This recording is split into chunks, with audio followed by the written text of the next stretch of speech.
একটা আলু, দুটো ওলকপি আর কিছুটা চিংড়ি দিয়ে আজকে একটা দারুণ রান্না করব। কড়াইতে সর্ষের তেল দিয়ে প্রথমে চিংড়িগুলোকে ভেজে তুলে নিলাম। এবারে ওই তেলের মধ্যে আরেকটু তেল দিয়ে জিরে আর শুকনো লঙ্কা ফোড়ন দিয়ে প্রথমে আলু ভাজা ভাজা করে নিতে হবে।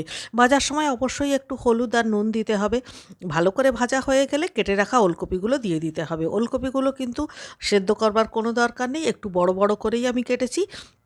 বেশ কিছুক্ষণ ভেজে নেওয়ার পরে এবারে হলুদ, নুন আরও একটু একটু করে দিয়ে দিলাম।